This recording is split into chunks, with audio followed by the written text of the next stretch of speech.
cuento de Cenicienta, porque Ruth era de Moab y ella no pertenecía a la alta sociedad, pero se casó con el soltero más perseguido de Belén, cuyo nombre era Booz. La doncella de Moab se casó con el soltero de Belén. Es como un cuento de Cenicienta, realmente lo es. Y amamos las historias de amor. Unas universitarias en su dormitorio estaban orando: Señor, danos corazones limpios, danos corazones puros. Señor, danos novios. Y todas las muchachas respondieron: amén. Nos fascinan las historias de amor. Ahora permítame hablar acerca del trasfondo de este libro. Fue escrito en tiempos muy difíciles. Fue escrito en tiempos de los jueces. Y si está en el libro de Ruth, simplemente retroceda al libro de Jueces y observe el último versículo en el libro de Jueces que dice esto: en estos días no había rey en Israel. Cada uno hacía lo que bien le parecía. Es decir, eran tiempos difíciles. Eran días espiritualmente y nacionalmente tenebrosos. Había caos, apostasía y anarquía en la nación. Eran días económicamente tenebrosos, había hambre, eran días domésticamente tenebrosos, como lo vamos a ver. En todo sentido eran tiempos difíciles. Y aún así, después del libro de Jueces, tenemos el libro de Ruth. Está allí como una estrella deslumbrante en medio de la noche oscura, como una gardenia en un desierto árido de desesperación. Y realmente el libro de Ruth es una brillante esperanza. Escúcheme, es brillante esperanza para los días tenebrosos. Amigos, estos son días tenebrosos, pero hay una esperanza resplandeciente. Y quizás como Ruth, usted va a enfrentar días tenebrosos, problemas, tiempos de desesperación, y Jesucristo llegará a ser para usted lo que Booz fue para Ruth. Y cuando usted dé su corazón a Jesucristo, va a encontrarse en medio de una hermosa historia de amor. Vamos a ver tres cosas en este capítulo. Tres cosas. En primer lugar, vamos a ver lo que voy a llamar el principio de la libertad de escoger. El principio de la libertad de escoger. Le invito a leer Ruth, capítulo 1, versículo 1. Aconteció en los días que gobernaban los jueces que hubo hambre en la tierra, y un varón de Belén. A propósito, Belén era donde Jesús nació, Belén de Judá. La palabra Belén significa casa de pan. Un varón de Belén de Judá fue a morar en los campos de Moab, él y su mujer y 2 hijos suyos. El nombre de aquel varón era Elimelech, y el de su mujer Noemí, y los nombres de sus hijos eran Malón y Kelión, efrateos de Belén de Judá. Llegaron pues a los campos de Moab y se quedaron allí. Ahora, los moabitas, como vamos a ver, eran los archienemigos de Israel. Ellos eran una raza obscena, pagana, y era un lugar obsceno y pagano. Y aquí está un hombre de la nación de Israel, y como había hambre en el país, tomó una decisión, y le dice a su familia: Malón, Kelión, Noemí, vengan. ¿A dónde vamos, papá? Bueno, parece que va a haber hambre aquí. Nosotros nos iremos a Moab. Se fueron a ese país maldito. Él tomó una decisión. Y fue una mala decisión, como vamos a ver. Fue una decisión que marcó su vida con tragedia, pero él tomó esa decisión. Permítame decir algo acerca de las decisiones, porque todo el capítulo aquí, en mi estimación, se basa en las decisiones. Y recuerda el título del mensaje: es la decisión lo que determinará el destino. Somos libres de escoger. Eso es lo que no nos hace máquinas, sino personas. Es lo que nos hace moralmente responsable. Por favor, anote al margen de Deuteronomio capítulo 30, versículo 19. A los cielos y a la tierra llamo por testigos hoy contra vosotros, que os he puesto delante la vida y la muerte, la bendición y la maldición. Escoge pues la vida para que vivas tú y tu descendencia. Les ruego que todos me presten atención, también los que escuchan por la radio o televisión. Hoy Dios pone ante nosotros la misma opción, la vida o la muerte, la bendición o la maldición. Y somos libres de escoger. Y Dios dice, escoge la vida. Usted es libre de escoger, ¿lo comprende? Usted no es una máquina, no es una víctima del destino. Vote su horóscopo, usted es libre de escoger. Pero ahora escúcheme, usted no es libre para no escoger. Usted no puede decir, yo no escogeré entre la vida y la muerte. Negarse a la vida es escoger la muerte. Usted no es libre para no escoger. Al final de este servicio, les daré la oportunidad de tomar la decisión de entregarse a Cristo. Si no es un creyente, usted tomará una decisión. Si dice, no voy a tomar una decisión, sí lo hará. Si decide no dar su corazón a Jesús, eso es una decisión. Usted decidió no hacerlo.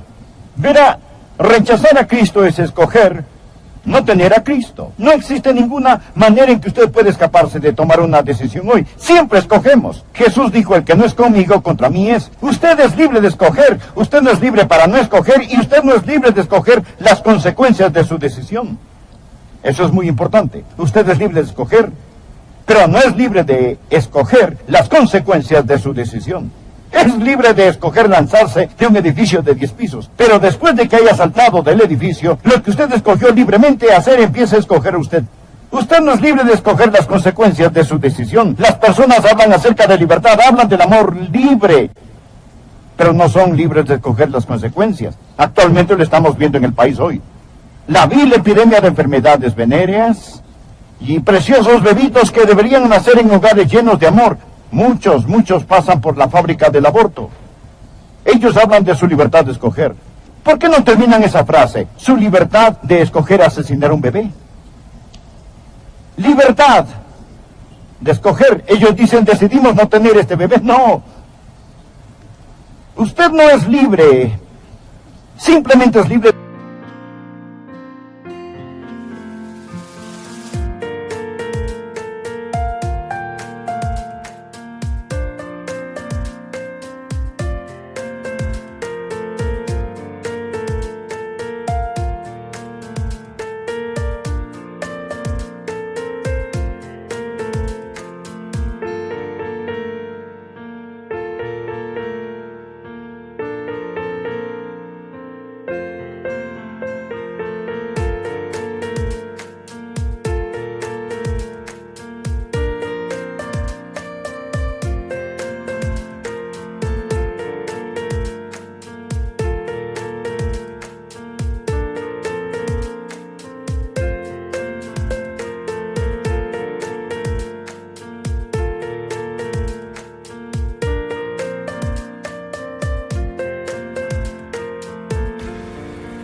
De escoger si tendrá un bebé vivo o un bebé muerto, porque va a tener un bebé. Verá, usted es libre de escoger, pero no es libre para no escoger, y no es libre de escoger las consecuencias de su decisión. Primero usted toma su decisión y después su decisión escoge por usted.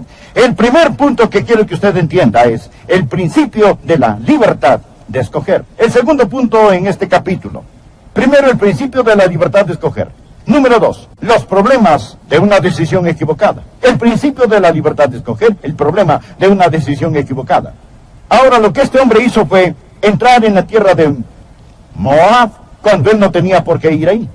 Él descendía de buen linaje, conocía la verdad, él nació en Belén, y Belén, usted sabe, fue donde nuestro Salvador nació. Pero Elimelech, y a propósito, el nombre Elimelech quiere decir mi Dios es el rey.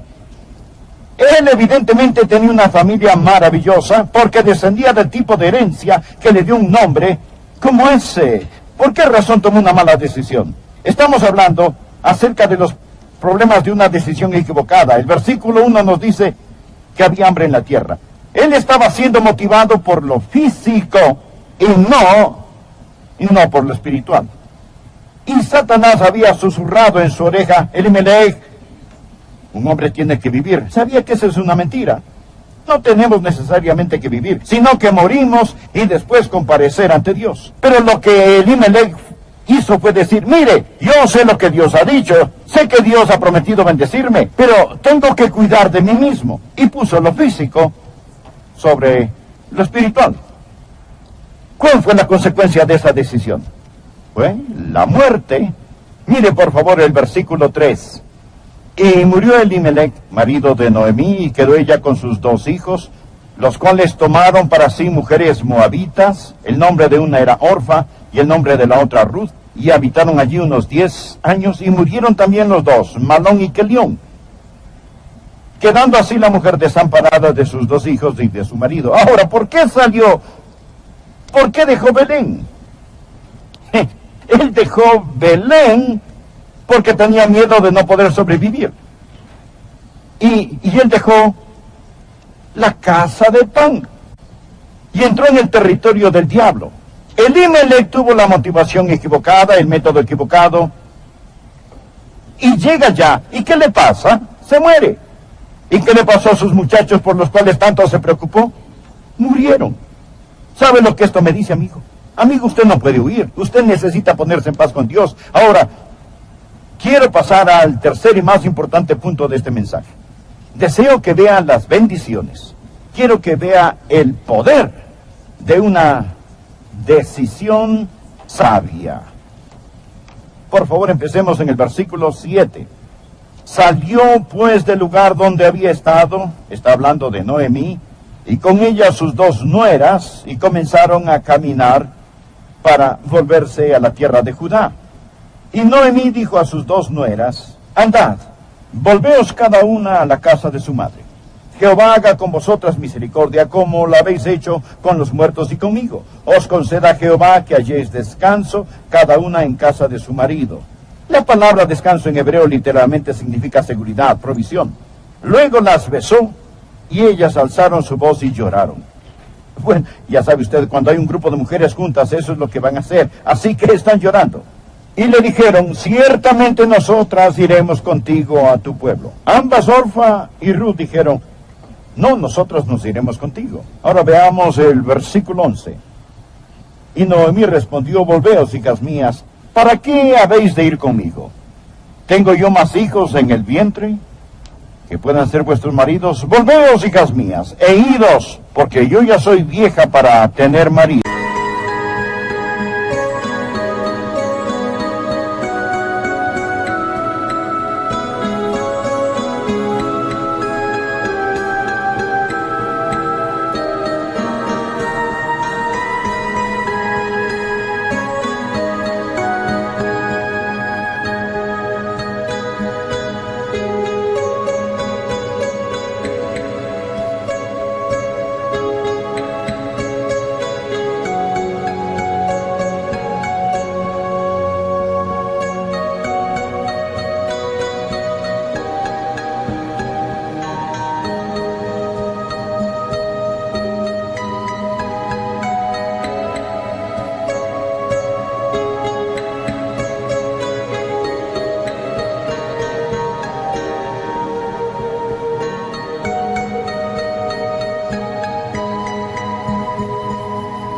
Y aunque dijese esperanza tengo, y esta noche estuviese con marido, y aún diese a luz hijos, ¿habías vosotros de esperarlos hasta que fuesen grandes? Incluso dijo Noemí, si tuviera un esposo, si pudiera concebir, si tuviera bebitos, ellos no podían casarse con ustedes. ¿Habíais de quedaros sin casar por amor a ellos?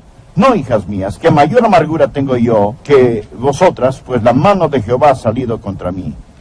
Ahora ella está culpando a Dios por sus problemas que realmente no procedían de él. Y ellas alzaron otra vez su voz y lloraron, y Orfa besó a su suegra, mas Ruth se quedó con ella. Este es un versículo muy importante. ¿Sabía que tenemos los que besan y los que se quedan? Los que besan son los que se conmueven con sentimiento, pero no realmente toman decisión de entregarse a Jesús. Y se dará cuenta que Orfa besó a su suegra, pero Ruth se quedó con ella. Ahora note el versículo 15. Y Noemí dijo, he aquí tu cuñada se ha vuelto a su pueblo y a sus dioses. Subráyelo. Vuélvete tú tras ella. ¿Se puede imaginar a una persona tan alejada del Señor como Noemí que les dijo, regresen a sus dioses paganos? ¡Qué pésimo consejo fue ese! Pero note lo que le contestó Ruth. Esta sí es una decisión sabia. Estoy hablando acerca del poder de una decisión sabia. Escúchelo. Respondió Ruth. Este es uno de los pasajes más hermosos en toda la Biblia. Si no lo tiene subrayado en su Biblia, hágalo. Respondió Ruth, no me ruegues que te deje y me aparte de ti, porque a donde quiera que tú fueres, iré yo, y a donde quiera que vivieres, viviré. Tu pueblo será mi pueblo. Ahora presta atención, aquí está la clave de todo esto. Y tu Dios, mi Dios. Ahora recuerde que Ruth era una pagana. Ella era una mujer de Moab. Y aquí está diciendo que el Dios de Israel será su Dios. Y luego añade, donde tú murieres, moriré yo. Y allí seré sepultada. Así me haga Jehová. Y aún me añada que solo la muerte hará separación entre nosotras dos. Y viendo Noemí que estaba tan resuelta a ir con ella, no dijo más. Esta fue una decisión que determinó el destino. Cuando Ruth dijo lo que dijo, cambió su vida.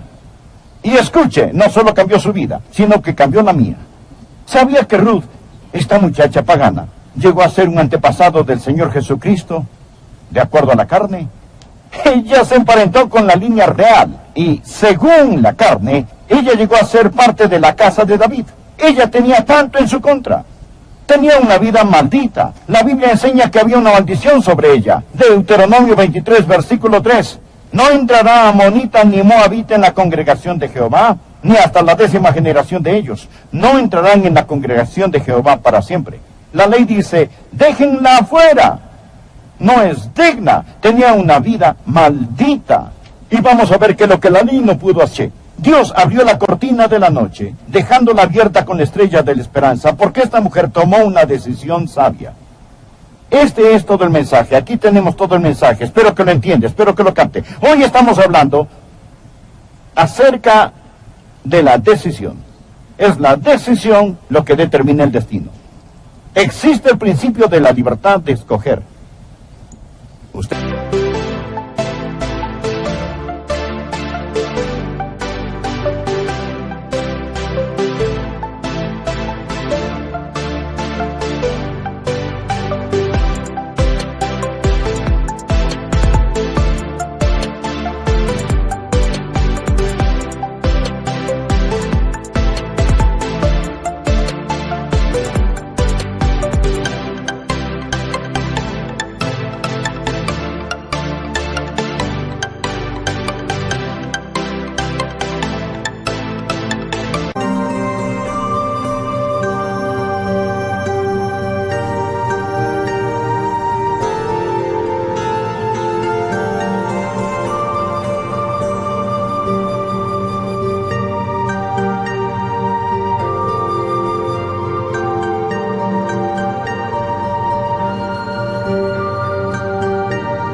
Usted es libre de escoger, pero usted no es libre para no escoger. Y usted no es libre para escoger las consecuencias de su decisión. Elimelech tuvo libertad de escoger. También existe el principio de una decisión equivocada. Aquí tenemos a Elimelech. Él escogió con el motivo equivocado, el físico, en lugar del espiritual. Él escogió con el método equivocado, él andaba por la vista en lugar de andar por fe. Se fue y empezó a vivir al amo equivocado, se fue al territorio enemigo. Pero luego tenemos aquí a Ruth. Ella tenía tanto en su contra. Más sin embargo escogió y dijo, yo estoy determinada que el Dios de Israel será mi Dios. Y él hizo para ella nuevas todas las cosas. ¿Sabe lo que pasó? La doncella de Moab, como vamos a ver en el capítulo 2, se casa con el soltero codiciado de Belén. Ella llega a ser un antepasado del Señor Jesucristo y tiene todo un libro en la Biblia escrito acerca de ella, porque toma una decisión sabia. ¿Alguna vez ha decidido entregarse a Jesús? Yo estaba sentado en la iglesia bautista Northwood, sentado aquí. Mi papá estaba acá. Estábamos en una reunión de avivamiento, en nuestra iglesia.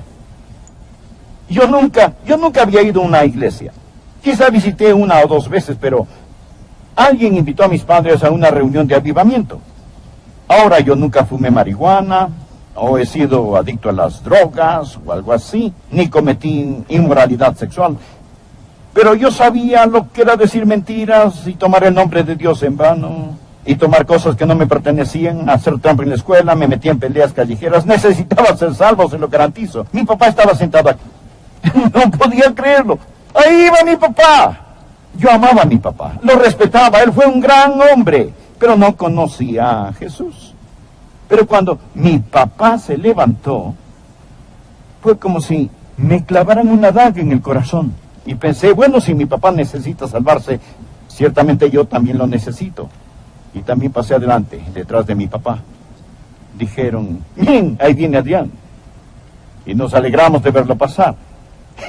Ellos me conocían, vivíamos en un barrio pequeño, era una iglesia pequeña, me conocían, sabían toda la historia. Me senté en la primera fila en la iglesia bautista Northwood, en ese pequeño santuario. Este era solo del tamaño de una pequeña sección de este auditorio. Y sentado al frente me hicieron unas preguntas y respondí afirmativamente. Francamente no sabía mucho, solo estaba dando todo lo que conocía de mí a todo lo que conocía de Jesús. Pero fue suficiente. He aprendido mucho más, me he arrepentido mucho más después de salvarme que cuando me salvé. Pero ¿sabe qué? Entregué mi corazón a Jesucristo. No hace muchos años regresé a esa pequeña iglesia y encontré al portero y le dije, ¿me permite entrar? La iglesia se había vendido a otro grupo. Yo dije, ¿me permite entrar? Deseo estar solo. Entré a ese pequeño santuario. Ahora era un comedor. Ellos habían construido un santuario más grande. Pero entré allí y encontré el lugar. Ese mismo lugar. Quería estar solo. Y me arrodillé y le di gracias al Señor por su gracia.